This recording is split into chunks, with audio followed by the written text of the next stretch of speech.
All right. Perfect. LJ Andrews, how are you doing this beautiful Sunday afternoon? I'm good. How are you? I am doing well. It is a hot day here in Colorado, and you're in Utah, It's hot. right? It is hot. Yeah, it's very dry today. I Feels believe like it. we drop a match, the world will go on fire. So, Oh, man. Do you escape to the mountains very often? yeah, I live in the mountains and it's still dry. Oh, goodness. If So, it's not cool in the mountains, then there's just no reprieve. yeah. Well, I am really excited to dive into some questions that I have for you, just about your all of your books, your writing style, favorite characters and books, and all that sort of stuff. And then I would love to dive into Broken Souls and Bones, if Okay. that's you.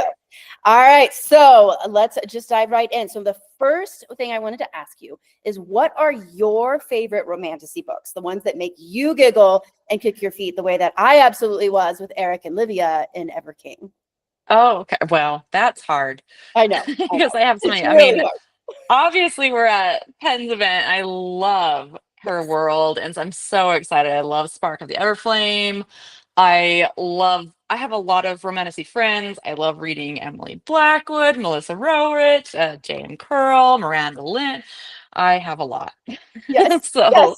but I think one of my favorite that is just like a comfort series for me. I Yeah. don't even know if you'd call it romantasy, but I Okay. guess it is. I love Holly Black's Folk of the Air, and it's Mm, YA. It's like I just love escaping to her fairy, and I just love it. It's my favorite. And so I don't know. Do you call that? Is that a romantasy? I mean, hmm. I don't know. I mean, I guess yes, because I just feel like if there's romance and there's magic, Yeah, yeah. then that's It's yeah. right. I don't know. I loved it. She's such a vivid writer. So I mean, that's my comfort series, I guess. But man, I love all the ladies I get to hang out with at this thing. It's gonna be so fun. So they're Yes, fabulous writers. absolutely. Do you find inspiration for your own romantasy books by reading others, or do you tend to find your inspiration from other things like the myths and the lore and that kind of thing? Both, all of the above. I tend to do Nordic myths and like, Norse culture and stuff like that. So I have a lot of Norse myths that I read at my like for Christmas one year. I'm looking at them. Sorry. My whole family got me like different versions of these really fancy Norse myths books, like gold foil and stuff like that, because I'm a little bit of a nerd about it. So, Um, so I get a lot of inspiration from that. But honestly, I'm a music person. So sometimes mhm. I listen to music every morning. That's how I start my day. And sometimes it's just like a lyric or a line, and my brain will just, I don't know if it's like the cinematic effect where it feels like a Yeah, movie. yes. So yeah, like there's one song I listen to that I've already started. I'm like, that's my next series, whatever it is. I don't know nothing, but it literally just said, "You're licking your blade." And I'm like, Wow. and there it is. And I like saw like this like morally gray guy like licking his, and I'm like, so Yes, that is so so. I don't know anything else except someone will lick their sword. So you heard it all here first. I don't know. Yes. Maybe you've shared it somewhere else. I don't know. I But don't know what's gonna happen, but right. Well, I am already intrigued, and sign me up for a yeah. pre-order. I need that kind of morally gray Yes. male character in my life, or female. Who knows? Maybe they both. I don't, Yes. we'll see. I love that. That's awesome. Okay, so then I know this is also a very difficult question, but of all of the books that you've written, do you have a book that is like nearest to your heart? And Mm, or this might be a different question or a same answer, but same thing with characters. I know. um, I relate to all my books for very many reasons. As I'm writing them, that is my favorite book at the Mm, time because you're kind of mhm. immersed. However, I do the one that started the world like of the Broken Kingdoms and the Everseas, which because they're connected, right? Right. It was the book four in the Broken Kingdoms. That was the first book I actually wrote in that series, even though it's book four. Oh, And so I've been with those characters the longest. So that's like the parents of the Mist Thief and right. stuff like that. So like I just know that world and that magic system better than all of them. And so I really relate to the main characters in that series. Hmm. And I don't know. So I love them a lot. But I also relate to my latest FMC, Lyra from Broken Souls and Bones, because she's like my introvert FMC. And I'm like, Yes. I feel that girl. Like I just want to be left alone. do my thing, but like right? she's really friendly, and so I've viewed myself a lot in her because she just wants to just live her life. But if you talk to her, she's nice. Right. So, Exactly. so I think a lot of us will relate to yeah.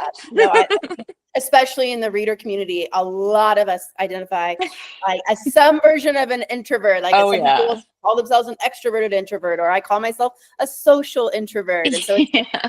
so refreshing. I mean, I love the cocky, loud, Yeah. arrogant FMC. Like I love them too, but I can't relate to them as much. I'm like, It's like just you're who not I want to be, I guess.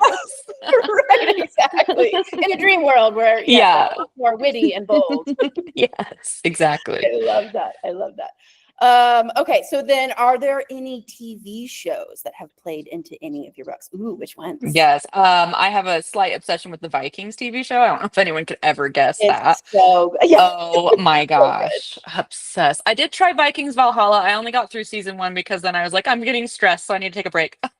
Right. So I haven't finished that one, but I just go back and watch the original Vikings like all the time. I love It's it so so good. much. It's so well done. The They acting, did everything such a about good job. Yeah. it. I could have guessed that one. I could have guessed that one. But Yeah. I love that. That's Yeah, I awesome. love it so much. That's so cool. Okay, so then how has writing these books impacted you as a person?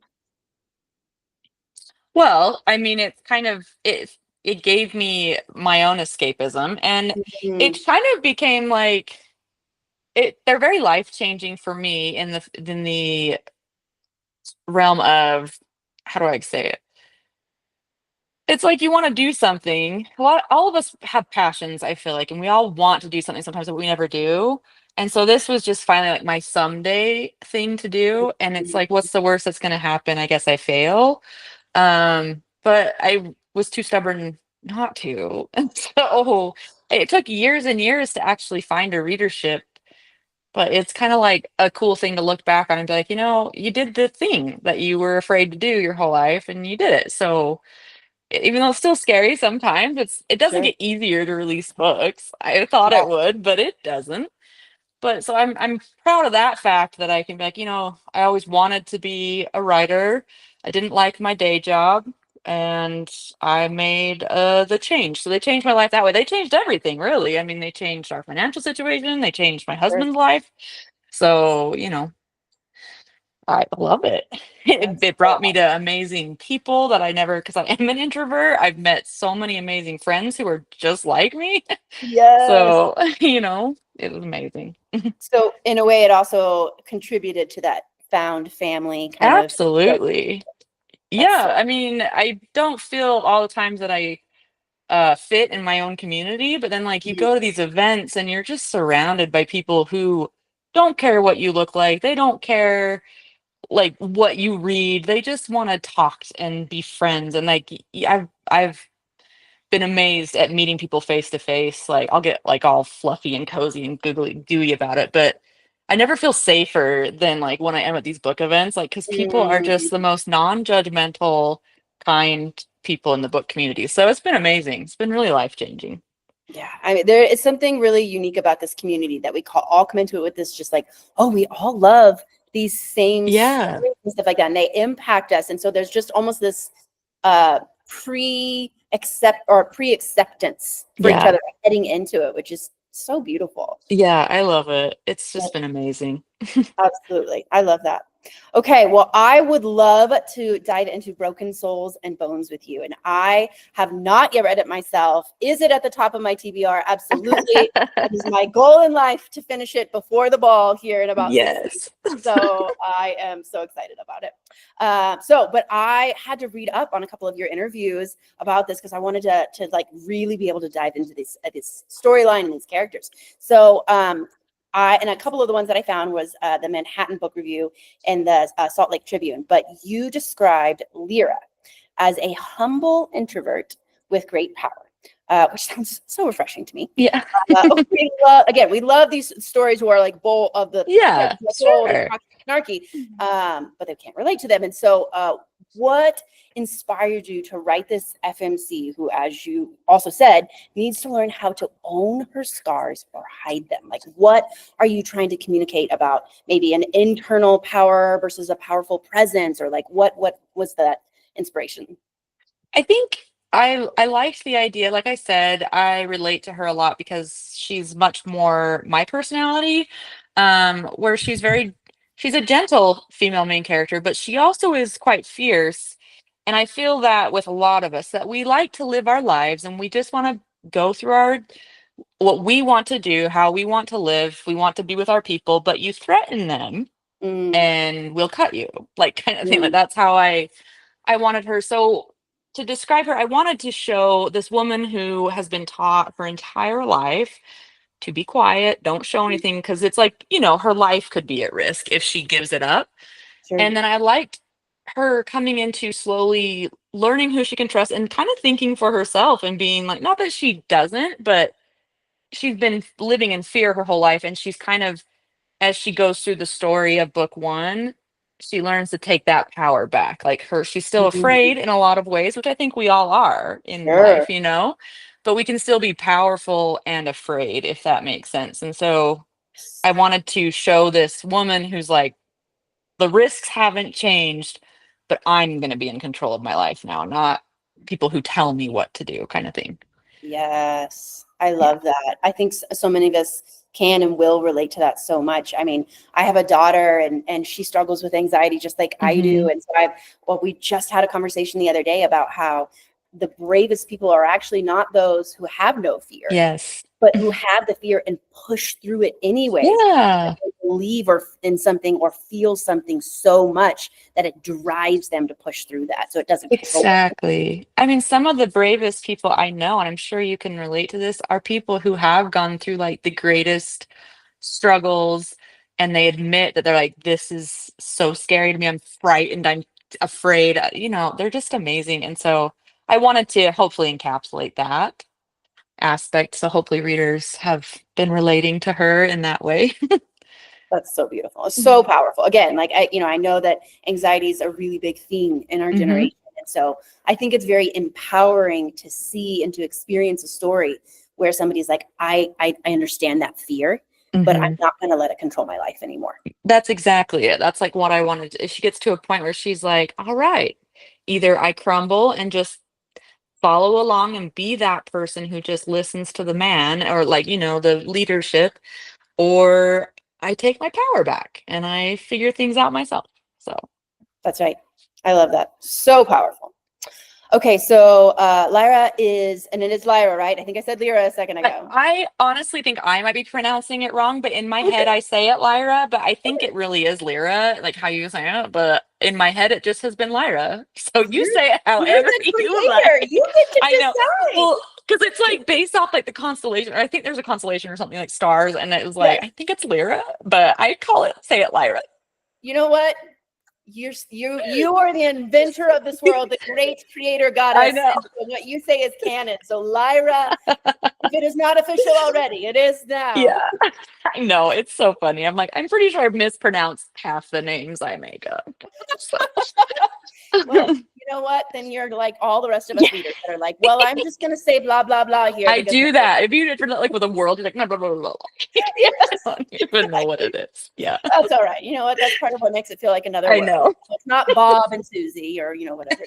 Exactly. Oh, I love it. Okay, so Lyra is discovered, I think, fairly early in the book and Hmm. claimed by the crown, right? Hmm. So many people these days feel controlled or limited by authorities and powers greater than themselves. So, what can these readers learn from Lyra? How does she find hope and purpose and her own power, not just from her magic, but from the way that she's wired? So I actually took some inspiration from my own life, like growing up with a certain culture and stuff like that, and kind of deconstructing it as I got Mm, older. I mm, liked she did that. So she goes with this belief, and as she's there, she's very untrusting of a lot of people because she doesn't know them, and she thinks she's been taught her whole life that they're out to get her, basically. yeah, And so I wanted to show this. this woman where she deconstructs things on her own, and she chooses who to trust, and like becomes her found family that she relies on. So I think through that, like seeing, testing people and having them prove themselves to her, she doesn't like, in her mind, she's not like, oh, I trust them, but I'm never going to tell them. Like, she's very honest, and I like that about her, where she's like, okay, you have given me no reason not to trust you, so I'm going to prove me wrong, and like we're going to have issues. And so I really like that she starts to trust herself and the people around her Yeah. to help her through this. And like, where she finally decides, you know what, they said you're the villain, but they're the villain, and I'm going to trust Mhm. you. And she feels it, like almost soul deep, like there's a lot of soul matching in there, like, so she feels it, and she actually turns away from the leadership she's been believing might protect her.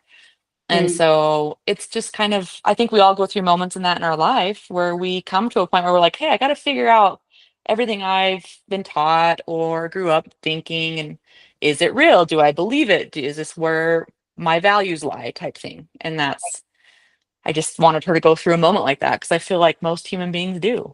So, It's so true. Yeah, I think there's just like this point, maybe teenagers or young adulthood, mhm. or sometimes it comes later, where it's like, wait, why do I identify the way I identify, live Yeah, politically, or whatever it is? Why do I think what I think, and does it really fit with who I am?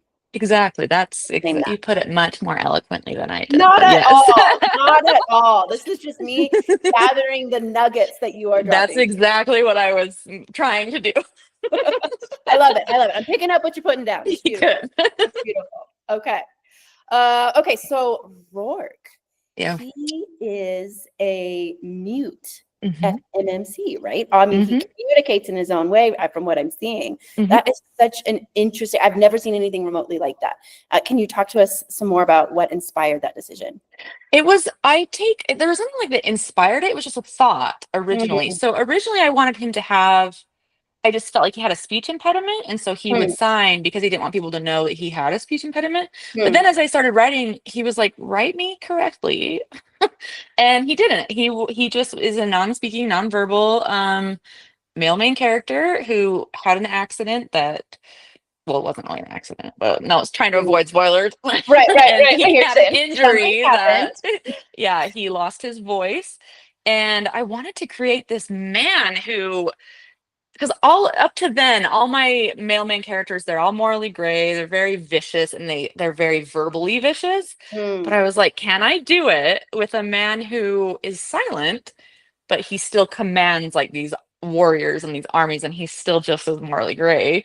And I loved him. Like, he just kind of popped off the page for me. I thought he would be like the challenge of my life, and he was, don't get me wrong, but like he flowed so well for me. I just loved writing him and being in his mind, and I loved his interactions with Lyra, and I loved like showing how his presence just like commands mm. the people around him, kind of. And I loved writing banter with him. That's what I was worried about. I was like, oh, okay, we're at a romantasy, how do we keep them bantering? And Yes. I like it. He's just like, I got this.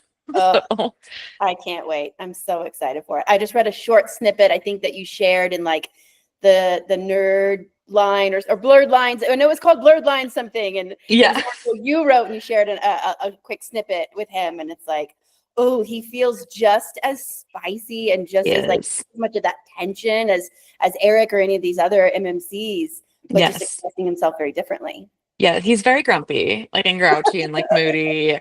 But he expresses, and it was actually fun because it really built tension between them, because he gets very close to talk to her. He Mm. talks like tactily, like touching her and stuff. And so I was like, okay, he's all up in your business talking to Right. you. And I loved it. They were fun. That is so fun. And I think again, it's like I love seeing, for lack of a better term, but an imperfect main character, somebody who Hmm. does not have any weaknesses whatsoever. Again, it's hard to relate to that, but somebody with anxiety, or somebody with a limitation or disability, like I think so many of us feel so seen. Hmm. And so I think that's just so powerful. And I love that you wrote it that way. And it made me that much more excited Yeah. to dive into that book. So he also seems to own that he's morally gray. Why do Hmm. you think so many of us are drawn to this morally gray character as opposed to the knight in shining armor that used to be the obsession?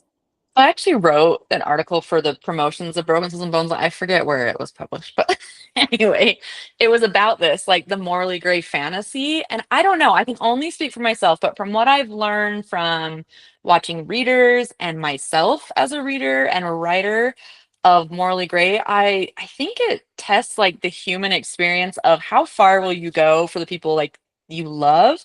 And for me, it's a fantasy of like someone loves me so much that they will do anything to Mm, like protect me, keep me safe, do it.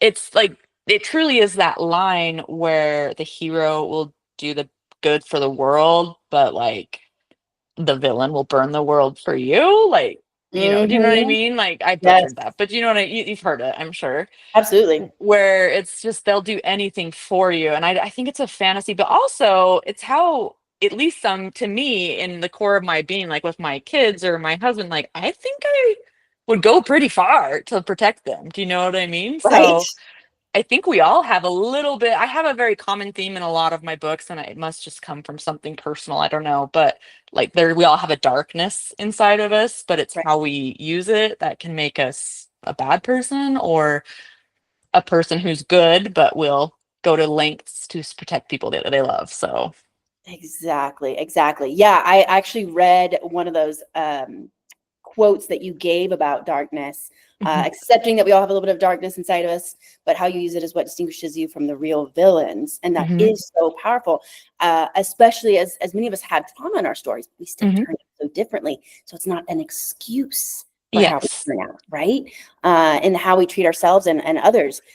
So how would you say that Lyra and Rourke use their darkness? Well, Lyra uses it to become to come into herself and Hmm. kind of step out of that wallflower, don't bother me, I'm just going to keep my head down and follow. Right. She uses it to realize that she does have power, because it comes to a point where her magic is so coveted, and it's like maybe it was obvious to the reader, but for Lyra it's not, until this moment where she's like, you've been hunting me, like that means you need me, like I don't need you. And Right. that switches, and then again, it's usually always when someone she loves is threatened, and so she starts to realize that she can use it to protect those people. And because it's from love, it's not like a dark place, but she does dark things Mm, from love, if that makes sense. And then Rourke's the same. He's just a little vicious, mm, and it's kind of part of his culture. He's raised with some backstory that can be spoilers, so I'll be careful not to do it. But he comes from the enemy clan, and they are considered the wilder, like more vicious clan, and so it's just part of his culture as well. But mm. kind of the same thing. He's just like, I don't give a crap what you think of me. I'm going to protect these people, and there's like maybe three that I will do Right. anything for. Yes. And now Lyra's become number one. So watch out, or I'm going to kill you. Yeah. So, Yes. And we do. We all crave that kind of like, and I guess so it's almost like you're saying that the darkness gives them this dedication and this boldness of yeah. like, no matter what, I am not going to let my fears or any other challenges keep me from stepping into my own power, but also in protecting others that I love. Yeah. Because I think to them, at least the way I view my characters, the world without these people doesn't matter to them. And Mm, so it's better for them to keep them in this world, or mm, else what's the point for them? Like they're like, there is no world without you type thing. I wonder if that's kind of where like burn the world comes from, because their world is them. mm. And maybe some people think that's toxic, but I love them. So, I love it too. And again, it's like, but we all crave yeah. that total devotion. So Yeah, that exactly. Devotion's a wonderful way to put it, that there's just no limit. yeah, So, it is. It's so mhm. beautiful. Yeah. Okay, so what can you tell us about how this unique magic system works? Like, I know that it involves the Norse berserker warriors and Yeah. their insane strength and speed and immunity to pain and fear in a fight. And then you mentioned with the Salt Lake Tribune that there's even like a bone melding and Mhm. soul absorption. Can you tell us a little bit more about that? Yeah. So, like we were talking about the myths, I was just trying to get ideas for a new series for my agent to pitch and stuff like that. And I was reading about berserkers in the Norse mythology, and I had this thought, and I was like, what if I could create a magic system that created them? Like that's why they're Mm, considered the fierce villainous warriors or whatever. And so I thought of this idea. I loved the idea of doing kind of a really gruesome magic system. mm, And I have gotten some feedback and I love it. Like it was good. There's like, this is the most grotesque magic system I've read. And I was like, I like that. Thank you. And because I wanted like a very hands-on, I wanted the reader to be like, ooh, what's happening? So I wanted it to involve bones, maybe blood. And then I came up with three. So there's bone, blood, and soul craft. That's what they call mm, it in this world. mm. Magic is craft because it is hands-on and they're always like making it better. And so like they're crafting. Yeah. That's where the name came from. But so Lyra is the melder. That is the coveted magic. And so what the melder does, and they come about one every generation, and they can take bone from the dead Mm, and they meld it or fuse it to living bone in these mm, warriors. And so these warriors take bits of the soul of the fallen and it gives mm, them strength. But the consequences can be if the person was bad who was dead, they absorb the bad side. And so they can become mm, a little bit lost in, I call it the Berserksganger, and it's a curse and they kind of get lost in the bloodlust or whatever. mm, So they're very fierce. But as they are melded, the more and more that they're melded, like they're more impenetrable. So it's like they have armor underneath their skin. wow. So yeah, that's what came That's so cool and that's so from. unique. It almost struck me as the morally gray version of magic. Oh yeah. Because like it Yeah. because I was thinking about in my mind as you were describing it, there's like what a contrast it is with sparkly fairy Yeah. magic or something like that, that it's like literally could not be any more different than Yeah. that. And so it's kind of like this juxtaposition of the morally gray MMC and like the knight in shining armor. It's like that we've just kind of gone darker and that sometimes it just feels more relatable and it Yeah. more almost like it fits into our the broken world as we know it too. Hmm. I'm saying like it doesn't feel like there's a lot of sparkly glitter No, magic. it's a dark magic system for sure. It's very dark. So, That's super. and hopefully a little gross. Yeah. That was the goal. Oh, I can't wait to see. I love that. Okay. All right. So, kind of also touching back on something we talked on earlier, but you talked about finding a home with people you least expect, which sounds kind of like the found family trope, which is something so many of us long for, but especially for introverts like you and Yeah. me, it can be so hard to find your people. Yes. So, in perhaps the loneliest generation that has ever existed, what advice can you give, either from you or what you think Lyra or Rourke or one of those characters would say about finding your people? Like, what does that look like? Well, I'm not an expert because again, I am very like I get really nervous to talk to people sometimes. I Mm, love events and I will just come out of my shell, but then at the end of the night, like I have to go into my hotel room and like yes. decompress. But like what I've been trying, this is a goal, just my personal goal. We'll get honest here. It's Yeah. might sound silly to people, but even like going to the grocery store, I'm like, okay, you are going to say hello to someone who passes you. Yes. And so like just I think doing little things like that to come out of our shells can help get us Yeah. to the point where if someone invites us somewhere where we're not instantly be like, no, no, no, no, no. I can't do Yeah. that. And another thing I'm working on is just if I have a thought about someone, I will let them know that I'm thinking of them, even though I'm like, I don't really want to talk to anybody, but like, Yes. I also was thinking of you. And so I know that sounds weird, but like, that's gonna be Yeah. hard for people like sometimes. And so I'll Mhm. just send them a text or a DM or something and just be like, hey, I just was thinking of you. Bye. So I love that I because don't know if that's advice, but that's what I'm trying to do. but I mean, like if you think about it in the context of a found family trope, it's like I think we always kind of idealize being found, Hmm. uh, but what if we did the finding? You know, Yes. And so like this, even just this friendly interaction at a grocery store or whatnot, like you never know if it could turn into something like a really cool conversation. And then you like, oh, maybe we just go grab coffee or, whatever it looks like, or reaching out to somebody and letting them know like you are on my mind, even though you're not in front of me, Yeah. that you're But not. I think we all want that. We do. And I think a lot of times introverts, we are waiting for someone to find us. Because as much as we don't always want to hang around people, we don't want to be forgotten either, you Right. know? And so, but you will have experiences. I just was thinking of when I, again, my coward, like, I guess it's not cowardly, it's just my shy way. There Yeah, was a neighbor who I was thinking of, and so I gave him a chocolate bar and ran away. Like, I didn't even say hello. I just like dropped off a note. that's so sweet. And yeah, this is probably sad, but like she texted me and she's like, I just need you to know, like, I this is trigger warning for people pregnant. So she was miscarrying and I Oh, didn't know. And so she's like, I just want you to know that like that made her felt her helped her be seen. And I didn't know that she was. I just was like, I was yeah. thinking of her. So just little things like that. You don't even need to knock on the door. You can just leave it Right. there and run away. Yes. But so, I love I that. think we all can find people, but I think our generation's like that though. We're not as social as we Hmm. used to be. So Hmm. I think it's a general rule of thumb. I talked to my mom, who was from a generation that was very social, and she was like, "I think most people are looking for the same thing, so maybe you have to be the one to go and Hmm. do it." So, Right. and it's hard.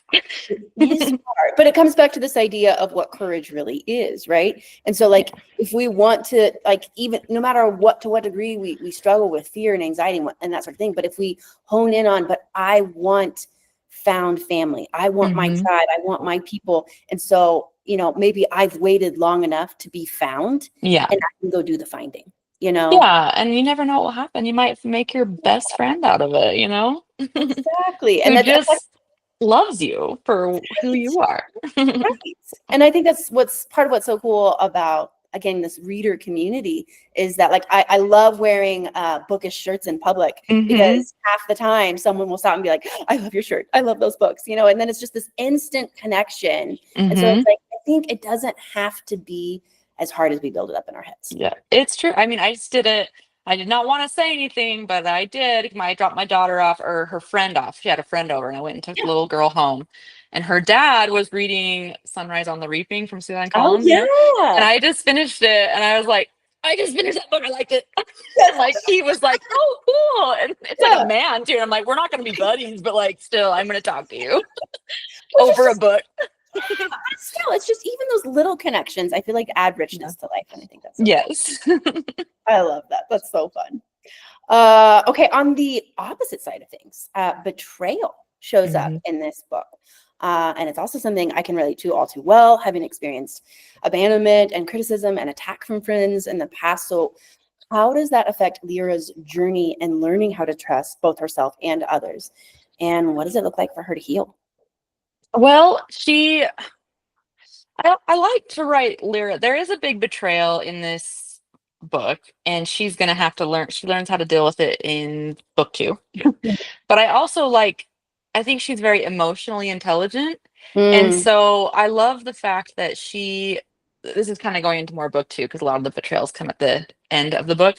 Um, but I've tried to create her as someone who feels her feelings. She's angry, she's hurt, she's traumatized a little bit, but she's also willing to slow down and hear people out and mm, then make her judgment call, if that makes sense. So I did try to make her very emotionally intelligent, mm. to not just be the snappy like you're dead to me type thing. And because a lot of these people have their own traumas that she's not aware of until she's aware of them, and so, and Right. that's something I've tried to create with this world, is that everyone's going through something and Yeah, we don't know what it is. And again, we can relate to I hope we can relate to that in real life, that we don't know what people are going through. And so be kind, first of all.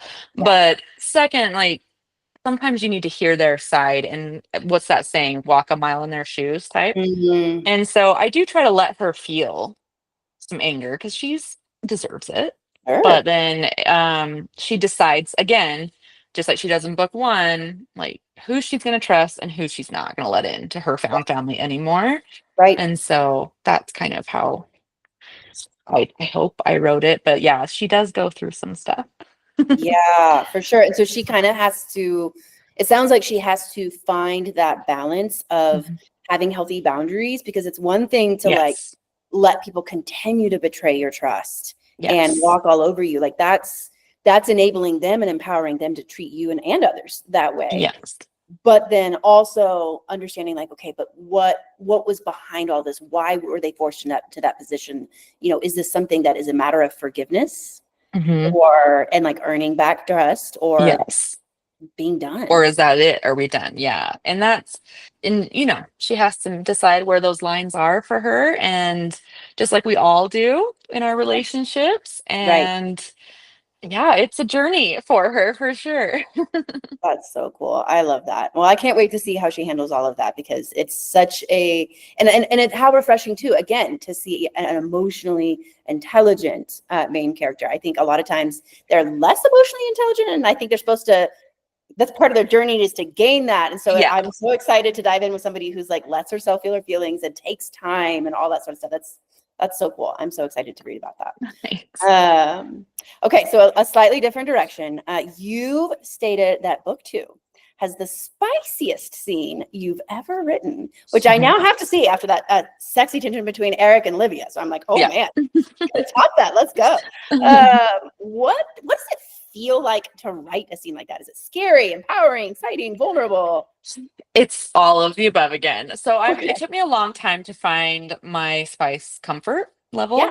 The Broken Kingdoms used to be very low spice, and I was like, this is so spicy, but it wasn't. That was So spicy too, which is okay. yeah, and so I updated spice since then because I was like, "Nah, I need to go back and fix it.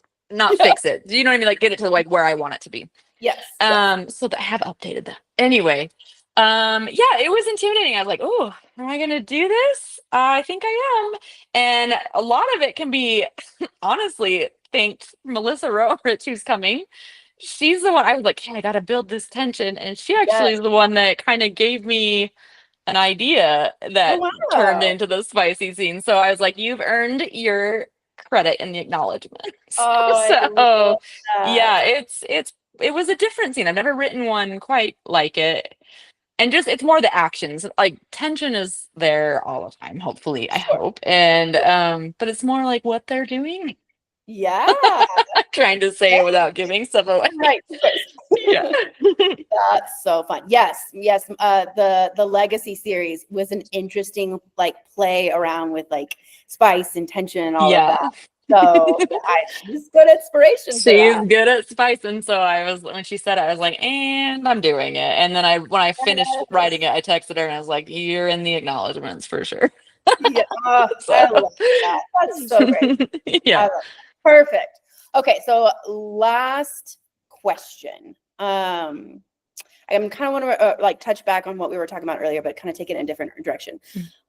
So that quote that you gave, like, I hope readers take away a story with a message that we all have darkness inside, we all have flaws, we all make mistakes, but then we find those who will take us at our worst and love us through it.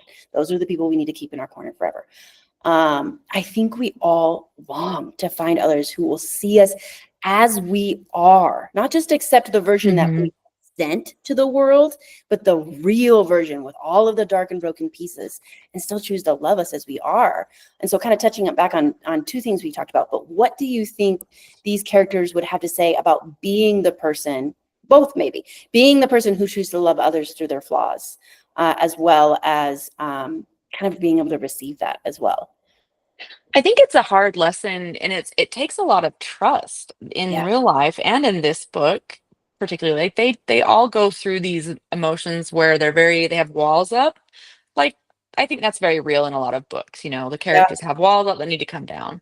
Right. And so I think by the end, they've all learned that the people that they love, they've got to love both edges. They've got to Mhm. love their sweet, good side, but they've also got to love them at their worst. Yeah. And even with the friendships, that's what I want them to realize too. And there's events that happen in the next book, of course, too, where they're tested. Their friendships are tested, not even their romantic relationships, but like their friendships. Like, am I going to love you at your worst when you're saying cruel things, possibly, or when you're not sure what side you stand on? Right. You know, are we going to love each other? And I think it's hard. It's probably more so for Rourke. He has good reason to have trust issues that you find out. Sure. Um, and so he kind of latches on to two people before Lyra gets into the mix. He has two friends Yeah. basically, and that's who he trusts, and those are the people he'll ride or die for. And they're the ones who know him.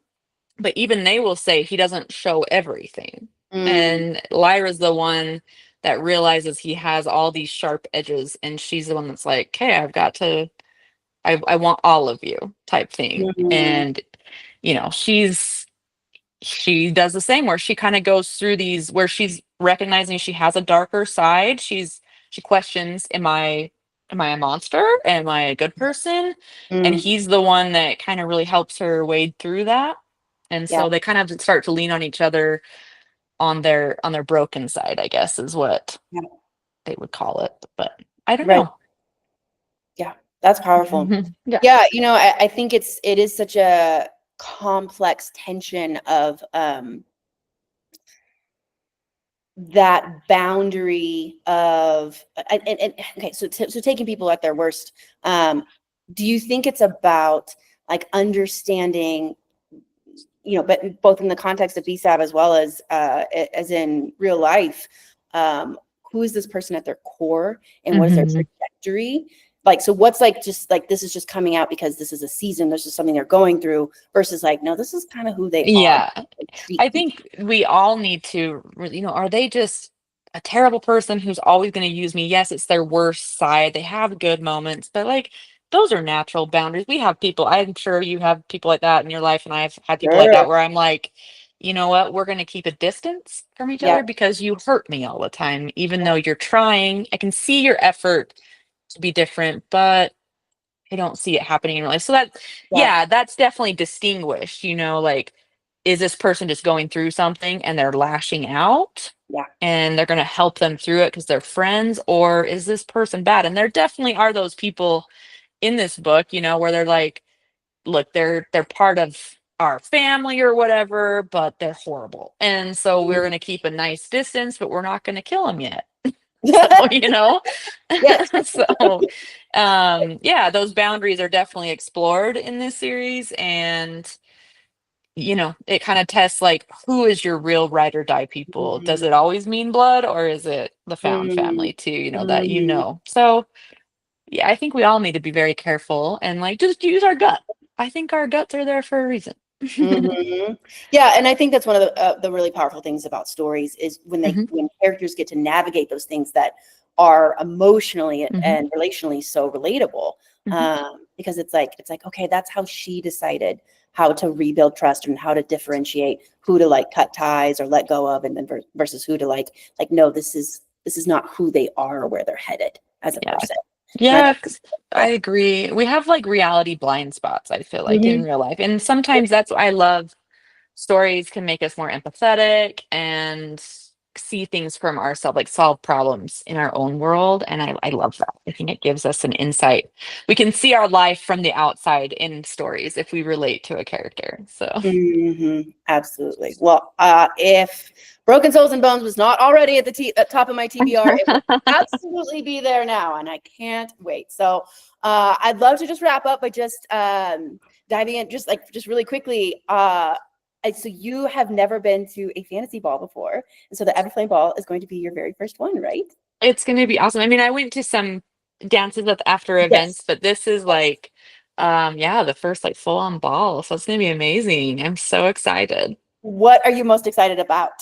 I think seeing people, like, I love the community, and Yeah. so I think getting to party with people. Yes. I'm not like I'm 37, so I'm not like out there like a 20-year-old or anything like that. But I am Right. excited to to see people dress up and kind of escape reality. It's gonna be so fun. Like, when else do we get to Yes. wear ball gowns and stuff like that? Right. Now, okay, now is your plan, are you gonna go like just throw on a pretty dress, or do you think you're gonna go like a specific character or book route, or do you know, I we can don't know yet. I'm like just because I have a dress already that's like sparkly and big and totally out there. But I'm like, Nice. maybe I should like cosplay. I don't know. We'll see. It's so Surprise. fun. I don't know. I mean, I don't know if it's, I don't know that it's for everyone, but I just think there's something really magical about becoming a Yes. character from another realm for a night. Yes. It's just Just so having some fun and just being someone yeah, different. I don't know. We'll right. see. Or maybe your big sparkly dress could fit into a I cosplay. know. So I'm like, I'll just be like a pirate queen. I don't know. yes, absolutely. Be Livia for Yeah, a I'll night. just be How fun. Olivia. There you go. Perfect. Well, I can't wait to see you there. It's going to be It's an gonna be amazing time. great. Yes, for sure. Well, thank you again for your time. I will see you here in about 6 weeks. Hey, thank you. All right. We'll see ya. Okay, there we go.